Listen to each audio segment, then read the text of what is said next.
Penkali wopala, penkali wopala, penkali wopala, wama kauketuwa. Ala tiba tanye, ala tiba tanye, ala tiba. Le nom Penka Michel a été donné à cet arrondissement pour louer les services d'un homme qui, lors de la lutte pour l'indépendance, a d'abord trahi son premier camp pour rejoindre le camp du colon français et permettre ainsi de traquer ses anciens camarades. Il a fallu donc donner le nom pour le récompenser en reconnaissance des services.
Je m'appelle Moifo, ici de Bacho, nom qui a été déformé par l'officier d'état civil. Au fait, c'était Moifo Pessi Pocho, du village de Bacho dont je suis originaire. Je suis le fils du chef du village.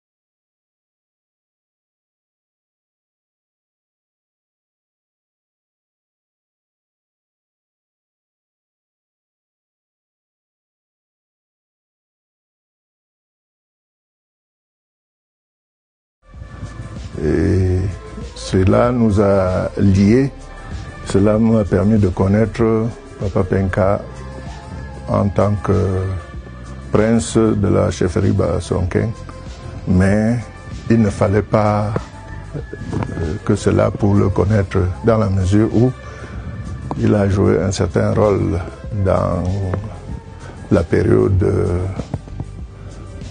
de 58 à 65, période pendant laquelle j'ai fait mon école primaire à Bansoa.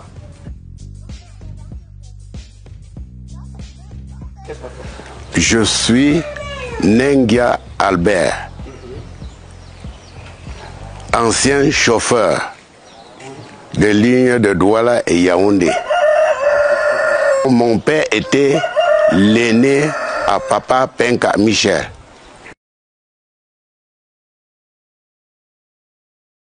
Papa Penka Michel était commerçant pour commencer.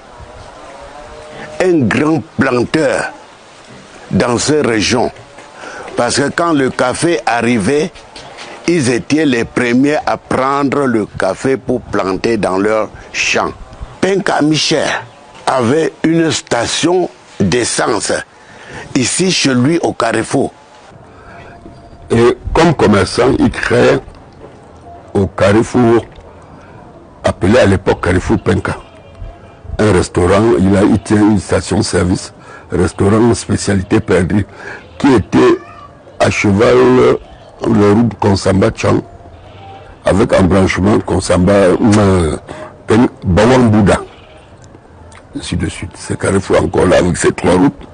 Et il était un chasseur. Il attrapait chaque fois le perdrix. Il nous vend 75 francs le perdrix. Et entre-temps, il devient cultivateur de café, un membre influent du syndicat des cultivateurs de café. Mais à un moment donné, le syndicat aussi boude l'administration. Et l'UPC en profite pour recruter beaucoup plus dans les rangs des syndicalistes.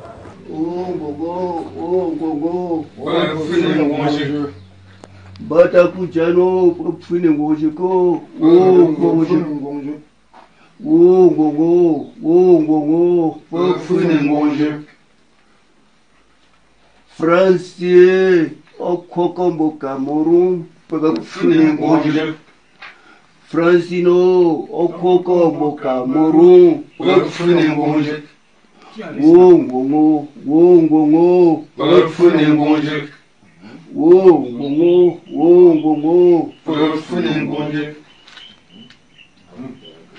Nous avons été très surpris de constater que Penka Michel, au départ, était un nationaliste. Il a participé en tant que militant UPCiste au tout premier congrès de l'UPC, qui s'est tenu à Tchang, du 10 au 13 avril 1950. Il était présent avec So Elias, Domo Daniel, Tan Nicodème et bien d'autres. C'est au cours de ce congrès que Djoumessi Mathias a été porté à la tête de l'UPC et Ruben Unobe fait secrétaire général de l'UPC. Donc, seulement au sortir du congrès, Penka Michel est un peu déçu. Parce que pendant le congrès, le secrétaire général de l'UPC Bansoa, Tan Nicodème, a rendu de grands services au secrétariat. Il était l'un des rares qui savait taper à la machine, Tan Nicodème. Et donc, le parti l'a donc adopté au secrétariat et c'est lui qui saisissait les éléments. Et c'est comme ça qu'à la fin du congrès de l'UPC, au lieu qu'on désigne Penka Michel, qui était illettré, qui savait ni lire ni écrire, comme étant le président de l'UPC Bansoa, on a désigné So Elias et on a désigné comme secrétaire général Tan Nicodème.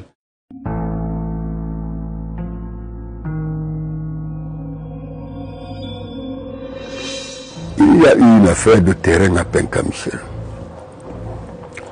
qu'on a appelé le terrain de la garde. Un terrain que le chef Bansoa, le chef supérieur Bansoa de l'époque, avait cédé à la garde pour la culture de quinquennat. Au moment de borner le terrain, la garde n'a pu respecter les clauses et a pris plus qu'il n'en fallait, bousculant même à côté certaines populations qui y vivaient. En 1942, Marcel Lagarde a demandé en jouissance, pas en possession, 10 hectares au chef supérieur Bansoa pour pouvoir agrandir sa plantation de quinquennat.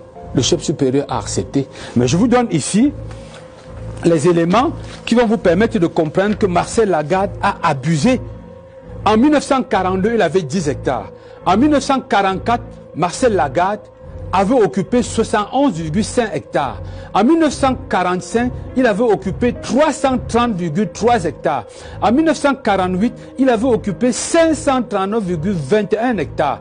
En 1953, Marcel Lagarde avait occupé 548 hectares. En 1955, il avait 548 hectares de terrain sur ce qu'on appelle aujourd'hui l'Enga, le domaine Lagarde. Donc l'UPC, en occupant cet espace, Marcel Lagarde a expulsé les populations propriétaires de leur terre ancestrale et les a contraints d'habiter dans la périphérie dans le but de pouvoir les utiliser comme main-d'œuvre dans les plantations. Le chef a fait des pétitions pour demander que Lagarde n'occupe que la parcelle qu'il lui avait octroyée. Et malheureusement aussi, compte tenu de ce que les nationalistes trouvaient normal la revendication du chef et anormal l'occupation illicite d'une grande parcelle, ils se sont installés dans ces champs-là pour organiser la lutte contre le colon, avec le concours de M. Penka. L'UPC s'est saisi de cette bataille-là et s'est solidarisé avec les populations pour se battre et renvoyer Marcel Lagarde et le chasser. Penka Michel était en tête des batailles. Il était donc un nationaliste.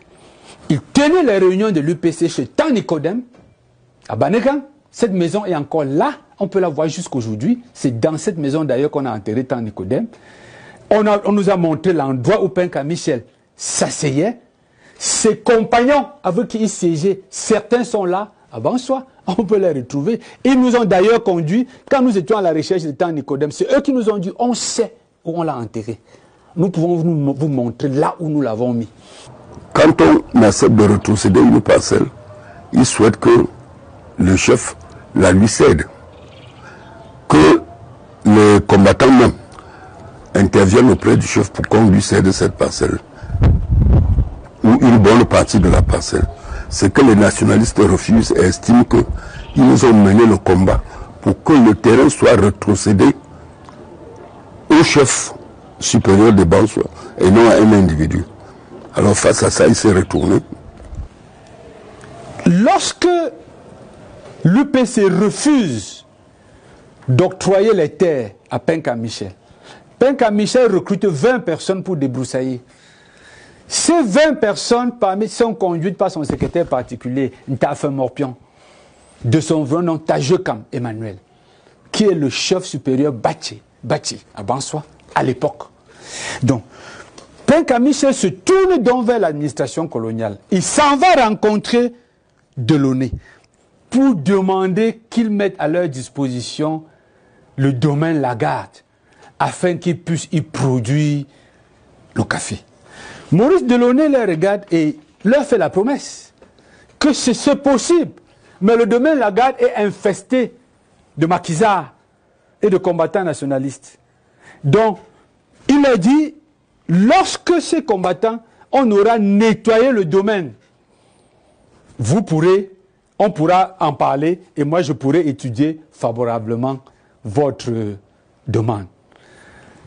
Et voilà donc au sortir du bureau de Maurice Delaunay à Tchang, en 1957, Penka Michel et ses amis retournent la veste et décident donc de soutenir l'armée coloniale dans l'espoir que lorsqu'on aura reconquis le domaine Lagarde, ils auront les espaces pour cultiver le café. Ça, c'est la raison fondamentale. Et c'est comme ça qu'il a fait installer chez lui ce qu'on appelait un quartier militaire dans le jargon technique, dont la mission consistait à combattre les nationalistes. Voilà comment Penka Michel accueille dans sa résidence l'armée française et puis des contingents venus du Tchad, de Centrafrique et ce qu'on appelait la garde civique camerounaise. C'est à partir de la résidence de Penka Michel, située au carrefour Bawang, que l'armée française s'organise pour combattre l'armée de l'UPC qui a infesté le domaine Lagarde. C'était le poste de commandement le plus avancé. Quand il y a eu trouble, de tous les moyens, on voulait le tuer. Les gens qui vivaient dans la brousse, on voulait tuer Papa Penka. partout on chantait que de son nom, qu'on va le tuer. Comme il n'y avait pas de les gens qui pouvaient protéger la population, il a couru à Tchang, demander au préfet du département de la Maine-Noire que ça ne va pas de mon côté, que secourez-moi. On a envoyé, c'était l'armée française, on a envoyé l'armée française le protéger. Et pour le protéger, il a fallu qu'il protège aussi la population. L'armée était là pour protéger les gens. L'armée française, avec les Blancs et les Nordistes, avec les cicatrices ici comme ça. Si bien quand tu voyais les gens avec les cicatrices comme ça, tu avais vraiment peur. Et Penka Michel est donc devenu un relais de l'administration française, un indique qui renseignait les forces françaises à travers le chef de subdivision, à travers le chef de la région de Tchang. Ensuite, il envoyait les noms, bien sûr, de tous les esprits fondeurs, et particulièrement des UPCistes. Et par la suite, il est même allé plus loin en accueillant dans sa concession les forces françaises qui étaient là pour éliminer toute opposition nationaliste. Ce rôle de Papa Penka Michel consistait à conseiller officiellement les populations à se désolidariser des maquisards. Ceux qu'on appelait les maquisards, c'était des nationalistes qui étaient réduits au maquis à la suite de l'interdiction du parti UPC. Donc, il était du côté de l'administration qui avait organisé une lutte frontale avec ces maquisards. Penka Michel était un homme, il était un agent. Il donne beaucoup de conseils à ces gens-là. Et il marchait toujours comme le Français veut. Il était un homme qui était contre-rebelle. Il n'aimait pas les rébellions. Comme il avait l'arme, il était aussi un homme un peu méchant. Quelqu'un qui s'amuse pour ça est tué. Les preuves sont accablantes. Les éléments sont accablants par rapport au rôle qu'a joué le domaine de Penka Michel. C'est dans ce domaine qu'on a commencé à trancher les premières têtes. Et lorsqu'ils ne savaient pas quoi faire des cadavres, lorsqu'ils ont été incapables de gérer l'espace, Penka Michel s'est saisi du domicile d'un Théodore Édouard qui se trouvait non loin de là pour loger l'armée française. Quand on vivait encore dans la concession familiale même, où vivaient les militaires, je ne sais pas où ils partaient avant d'arrêter les gens. Ils venaient derrière la cuisine de ma mère. Je dis ce que j'ai vu, je n'ai pas entendu. Ils avaient fabriqué quelque chose comme le balançoire, comme ça, avec le bois. Quand on amenait quelqu'un, on attachait ses pieds comme le méchoui et ses mains. On passait sur le bâton là. Un militaire se tenait de l'autre côté, l'autre se tient de ce côté. Tu tapes, tu envoies là-bas, l'autre tape, il envoie ici. Au début, la personne crie fort, fort. Quand il criait fort comme ça, on s'entassait, on pleurait sous silence, puisqu'on craignait qu'il peut comprendre et nous prendre aussi. Jusqu'à ce temps, on entend comme il fait. Après, il s'éteint. On sait qu'il est mort. C'est comme ça qu'il tuait les gens.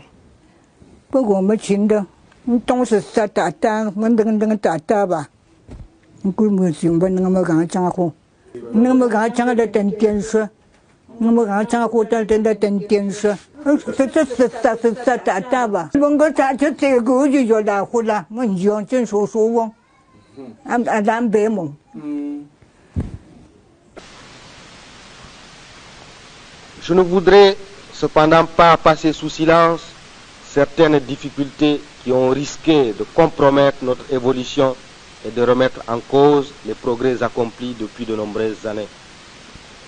L'Assemblée générale des Nations unies connaît bien ces difficultés. Il lui a été rendu compte des événements de mai 1955 au cours desquels certaines formations politiques ont provoqué des troubles sanglants. Ils décidèrent la création d'une formation paramilitaire destinée à lutter par la force contre leurs compatriotes qui s'opposaient à leur action ou refusaient de les aider. Des sabotages furent commis, des cases furent incendiées, des villages furent pillés, des Camerounais furent frappés, blessés ou même odieusement abattus. Des mesures de sécurité durent être prises pour protéger les populations et notamment le regroupement des villages pour mieux assurer leur sécurité. Monsieur, on a parlé d'une répression aveugle, de l'état de guerre qui existait au Cameroun, des camps de concentration, de bombardements, de chars d'assaut, de dizaines de milliers de militaires engagés dans l'action répressive. Est-ce là un motif pour condamner notre volonté d'accession à l'indépendance?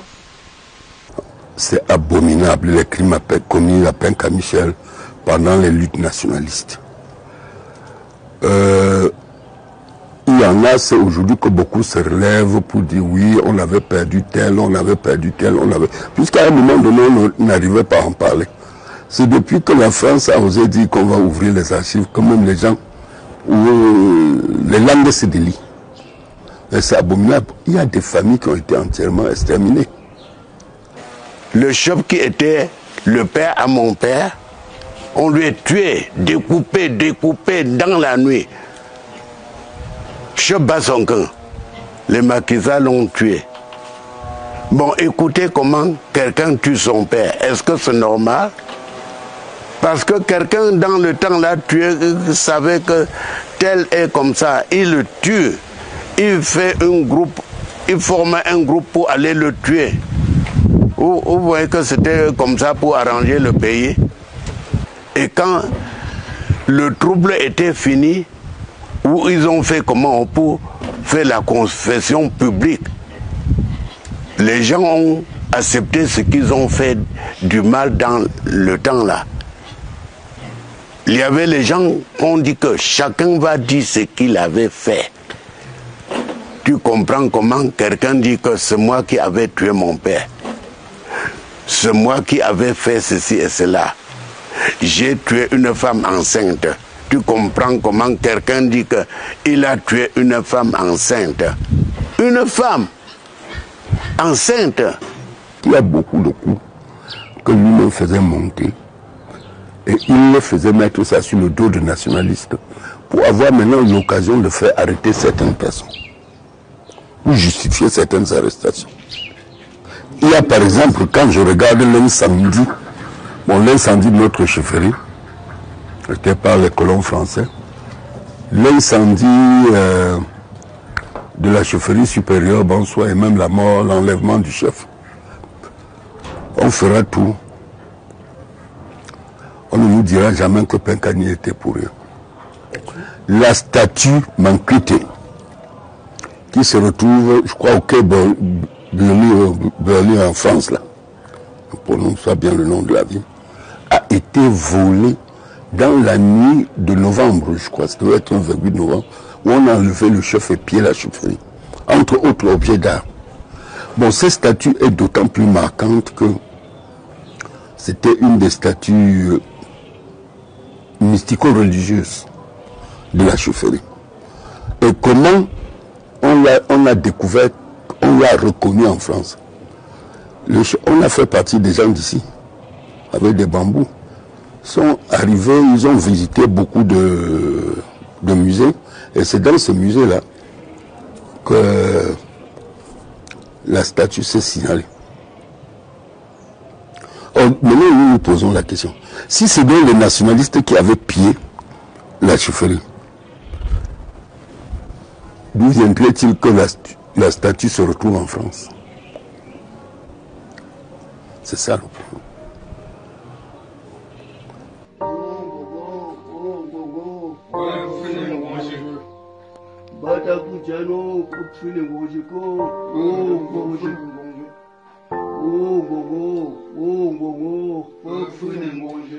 Ce site qui abrite ce bâtiment est l'un des sites où on tuait, on fusait ce qu'on appelait communément les maquisards.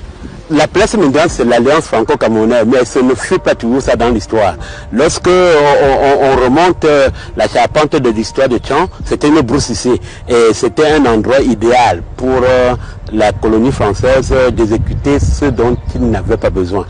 Donc, après la prison, à l'endroit où c'est pas loin de nous ici, leur jugement, leur condamnation à mort, c'est ici qu'on terminait avec eux. La présence même du cours d'eau qui coule derrière nous, cette eau-là leur servait à faire les nettoyages des lieux. Ça entre dans les techniques françaises, d'effacement des preuves. L'eau n'est pas loin de nous, l'eau est à quelques une vingtaine de mètres là, et le grand lac de cette eau-là est ici en face du musée des civilisations et ça passe par le pont là-bas. Donc c'est comme ça que la France s'organisait à éliminer les gens. L'armée était dirigée par les Français. Même si dans certaines casernes, on ne voyait pas de Blancs, alors les Blancs étaient précisément basés dans le domicile de Penka Michel. De manière précise, ils se liguaient avec l'armée française pour lutter contre les nationalistes, avec tout ce que cela comporte. Notamment les tueries, pourquoi pas. Pour ceux qui ne pouvaient pas se rendre, les dénonciations et bien d'autres choses que l'armée est tenue de faire pour gagner la bataille. Et les casernes étaient réparties, pour ce qui est de Bansoa, en 3 points. À Bawan, dans le domicile d'un certain Tega Edouard, à Banja, en 2 points, à côté de la mission catholique, dans le domicile d'un certain Wopiwo Dominique, et un peu plus bas, dans le domicile de Tamo Bernard, qui à l'époque avait fui et s'était réfugié à Tchang.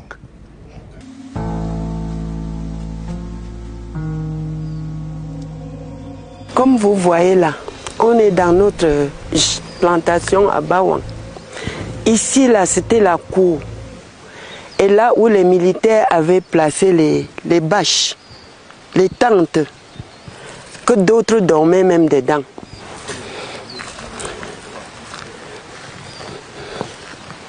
Et ici, là, comme vous voyez les Sissongo aussi, c'était la grande maison de notre papa. Ici, là, c'était la base des militaires. Comme ils s'étaient venus s'installer, sans même nous demander, on était obligé de quitter même ici pour partir. Quand ils tuaient les gens, c'était ici derrière la cuisine de ma mère.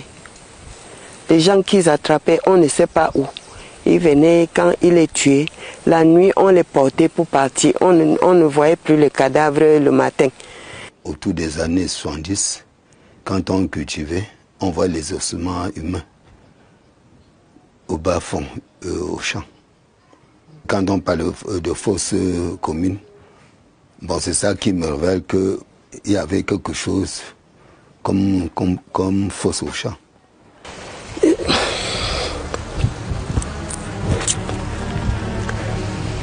J'ai toujours eu le regret de quitter ce quartier.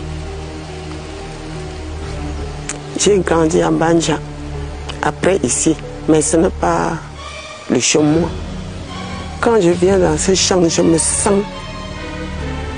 sens que je suis chez moi.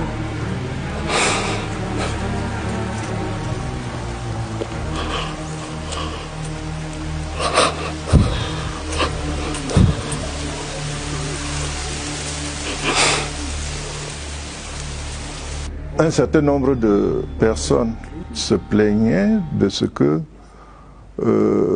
l'armée, avant de s'établir dans leur concession, était dirigée par Penka Michel, notamment papa Ntega Edouard, qui l'a affirmé devant moi-même, avant sa mort, il n'est plus de ce monde, il a affirmé devant moi-même que, bon, c'est Papa Penka, qui avait permis à l'armée de les déloger brutalement et d'installer l'armée dans sa concession.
Camerounais, Camerounaises, le Cameroun est libre et indépendant.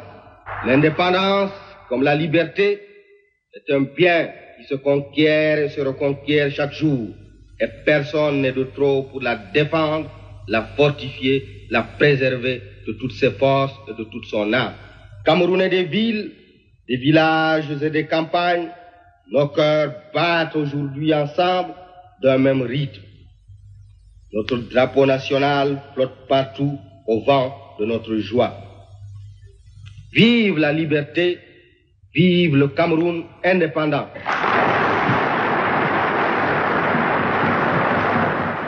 À l'indépendance, on l'a récompensé en lui donnant au district naissant son nom. Et le district qui devait devenir l'arrondissement aujourd'hui qui porte le même nom. C'est une récompense du rôle que ce notable a joué dans la région Bamileke en soutenant la France coloniale contre le mouvement nationaliste. Tinkou Tchoukondo, le tout premier administrateur, a expliqué dans une correspondance adressée au préfet la raison pour laquelle l'arrondissement porte le nom de Penka Michel. La raison pour laquelle ça porte le nom de Penka Michel, permettez que je vous lise juste un paragraphe de son texte. Donc, l'unité administrative explique que la lettre du sous-préfet porte le nom de Penka Michel, de ce que M. Penka Michel, planteur, commerçant et conseiller municipal, natif de Bansoa, s'était, au moment des troubles, énergiquement opposé avec ténacité à l'action du terrorisme. Il est par ailleurs l'unique ressortissant de l'important groupement de Bansoa, 15 829 habitants, qui s'étaient tenus de plein pied dans la légalité. Il a notamment défendu dans sa concession ses propres biens qui y sont demeurés adéquats. Il ne cesse de soulever l'obstacle dans son entourage pour que l'action des rebelles ne puisse prendre projet de grande envergure. L'intéressé est titulaire de l'ordre de la valeur. Ça, c'est le texte qui justifie les décrets présidentiels qui baptise l'arrondissement du nom de Penka Michel. Les troubles qui ont secoué certaines régions du Cameroun se sont presque tous éteints. Nous avons fait, en collaboration avec les représentants de la France au Cameroun, tout ce qui était à notre pouvoir pour que le calme revienne. Nous sommes heureux de constater que nos efforts ont été couronnés de succès. Je dois dire d'ailleurs que notre tâche n'est pas complètement terminée et résolument nous continuerons à tout faire pour que le calme total revienne. Pour cela, nous ne ménagerons aucun effort, bien entendu. Nous comptons sur la bonne volonté, sur la compréhension de ceux, notamment les dirigeants qui ont été à la base de ces troubles. Quand Papa Ahidjo était content de Penka Miche, de comprendre le bien que Penka Miche a fait, Papa Ahidjo, un moment, il appelle Papa Penka Miche, viens à Yaoundé. Il a voulu récompenser Papa Penka Miche en lui donnant de l'argent. Comme il a sorti son argent pour payer l'armée française, il a dit que mon chef d'État, vous allez me donner l'argent pour faire quoi? Penka, le chef d'État Ahidjo, a dit que bon, cet homme, ce grand homme est comme ça, je vais le récompenser avec quoi? Que je vais créer un district à ton nom en donnant Penka Miche. Voilà comment le chef d'État, Papa Ahidjo, a donné le nom de district au nom de Papa Penka Miche. Après le district de Penka Miche, c'était l'arrondissement de qui? De Penka Miche. Hein? Voilà comment ça a évolué. Ce que je connais. Autrefois tu vécus dans la barbarie, comme un soleil tu commences à paraître, peu à peu tu sors de ta sauvagerie, que tous tes enfants du nord au sud, de l'est à l'ouest soient tout amour, que celui que te joie leur servir, pour remplir le devoir toujours. Chère patrie, chère chérie, tu es notre seul et vrai bonheur, notre joie et notre vie, à toi l'amour et le grand honneur. Voilà, un jour je deviens donc député. Quelques grands éléments de chez nous. Pas des individus, mais des personnages aussi, politiques, qui avaient été upécistes avec le patriarche Penka Michel, qui viennent ici à la chefferie à minuit me dire ceci. Nous avons été milités ensemble dans l'UPC avec le père Penka Michel. Il nous y a laissé pour rentrer, nous trahir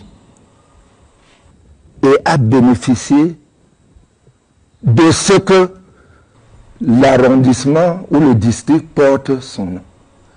En cela, nous souhaitons que toi, qui est notre fils et en tant qu'intellectuel, essaye de voir si tu peux proposer que l'on change de nom.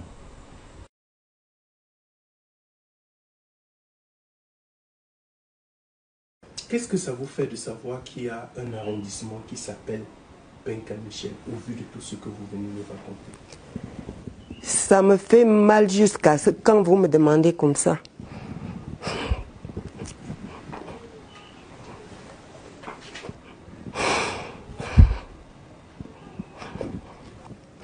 Quand j'entends seulement que Penka Michel sur l'arrondissement, quelque chose se passe sur moi.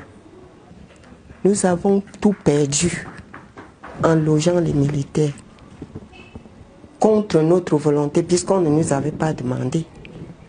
On a été obligés. Mon père était obligé de loger les militaires. Et ce, nous, on connaissait les militaires en ce moment-là. On ne connaissait pas. J'ai vu les militaires que chez nous, sur eux.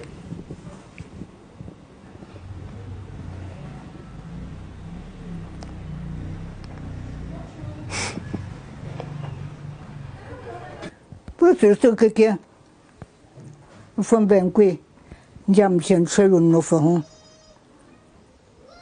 John Songa, you gamble ponga put your law in Duan to gat and so on, Gombo, you joy in Duan to Gabo. Professor no for home, Jinket, Tamna Kamuda, Monka Wagamuda, Mopulun could come home. Proven Sako. Super Chendo Nilo. Perkit, Tamna Hedata. Peloningo Muda, Pachijo, Ntoji Jopa. Makatu, Ntoji Jopa. Yangananga Pelonit and Sir. Pugago, Monsieur Penka. Pugago be George Toke. The Pon Canada do Niva. A man of Puntamnambi.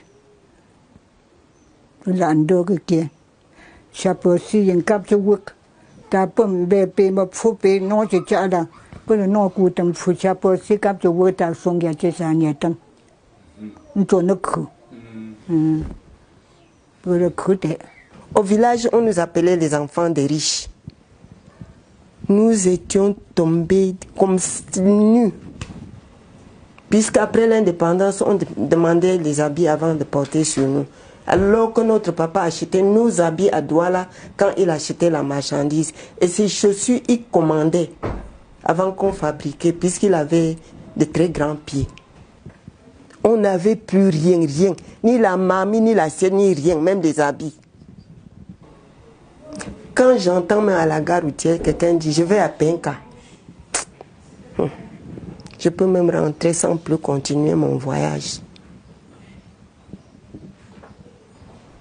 Parce qu'il ne devait pas porter ce nom. L'arrondissement ne devait pas porter ce nom. Peut-être un nom bansois. Puisque l'arrondissement est sur la terre bansois. Mais pas le nom de quelqu'un comme lui. Bon, comme même l'administration actuelle a reconnu en certains des héros, comme les Wandje, comme tous ceux que vous connaissez, je crois que il faut, dans la même logique, ceux qui ont combattu les Wandje doivent également être aussi débaptisés, puisqu'ils étaient les héros d'antan. Papa Michel a fait son temps, il était dans l'autre camp, et je crois que même si on change de nom, c'est dans la même logique que la reconnaissance des actes que les nationalistes ont posés et contre lesquels nos nationalistes, on n'a opposé que des fusils. J'ai écrit au président de la République, en mon âme et conscience, le père Penka est vivant. Et à ce moment, comme je doublais la casquette du député avec celle du conseiller, du plus jeune conseiller municipal ici, je siégeais donc au conseil avec lui. En même temps que j'allais souvent le regarder, chez lui. C'est un jour après un conseil, il m'a dit en langue, Belon, Fela, Pékin, Mina. C'est-à-dire mon fils. Tambe, Petochoa, Otia. Ça veut tout simplement dire, chef, mon fils, mon enfant, est-ce que on peut mettre ma casquette et tu l'enlèves? Je lui ai tout simplement dit,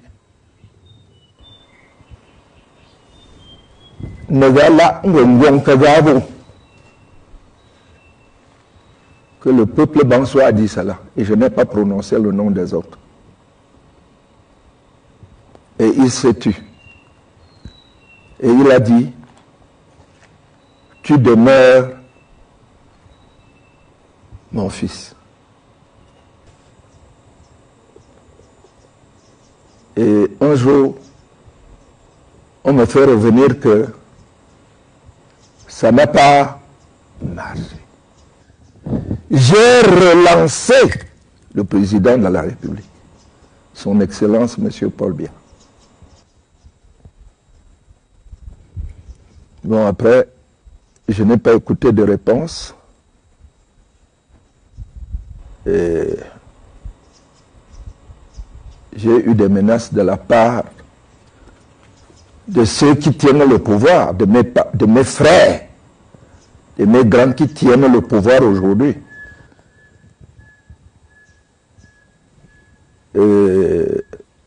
Bon, on est resté là. Et à un moment donné, je n'avais pas de soutien propre.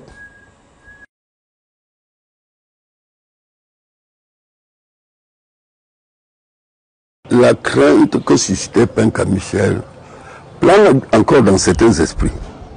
Il y en a qui ne sont même pas convaincus qu'il soit mort. Vous trouverez certaines vieilles personnes là qui vous diront que non, Penka peut toujours... La crainte, c'est dans certains esprits, surtout les vieilles personnes. Beaucoup continuent à craindre. Et ils se disent, même s'il n'est plus, ces billets sont encore là. Surtout face au traumatisme qu'ils ont subi. La crainte plane.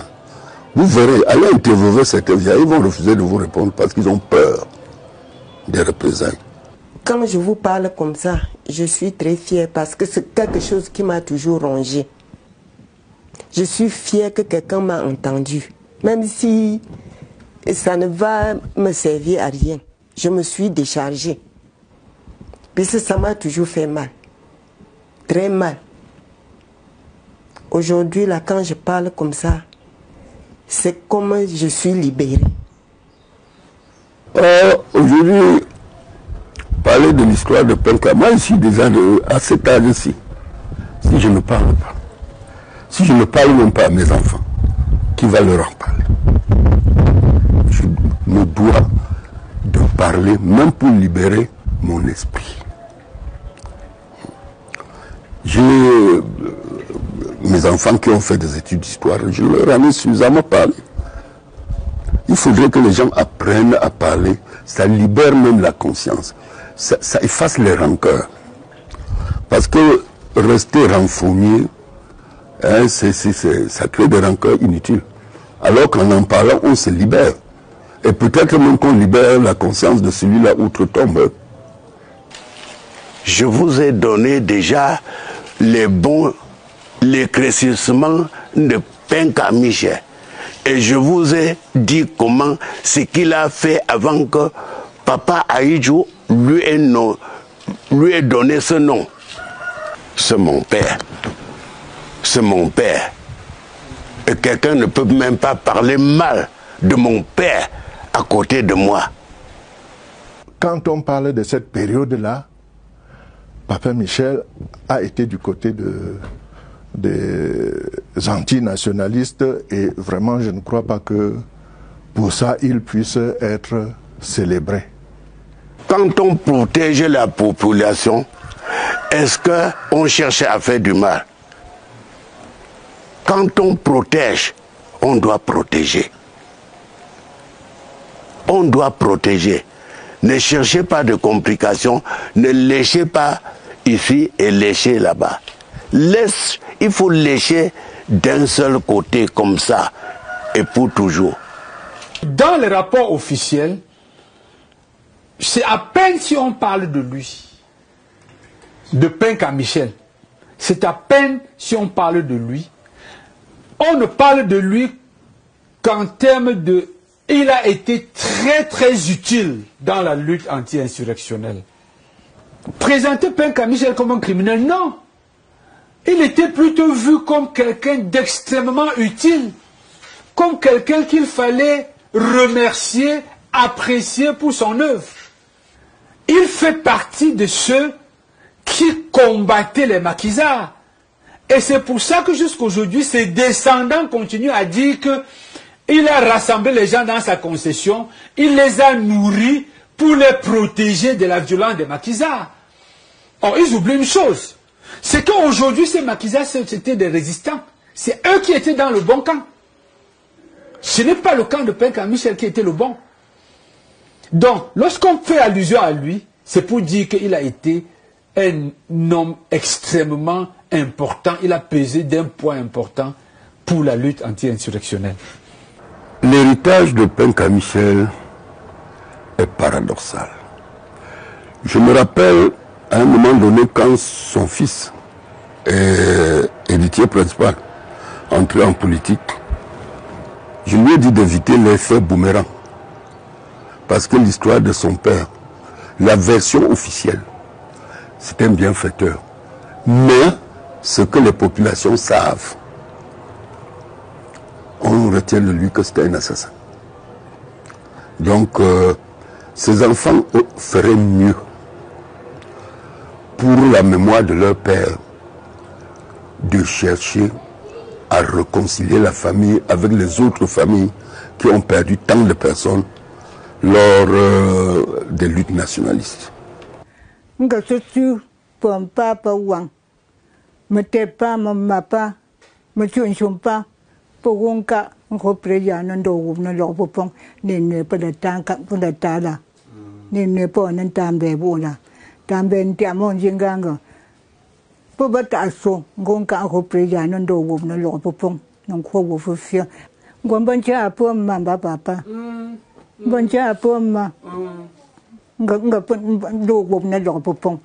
En histoire, il y a un principe, celui de ne pas juger les gens d'autrefois avec les idées contemporaines.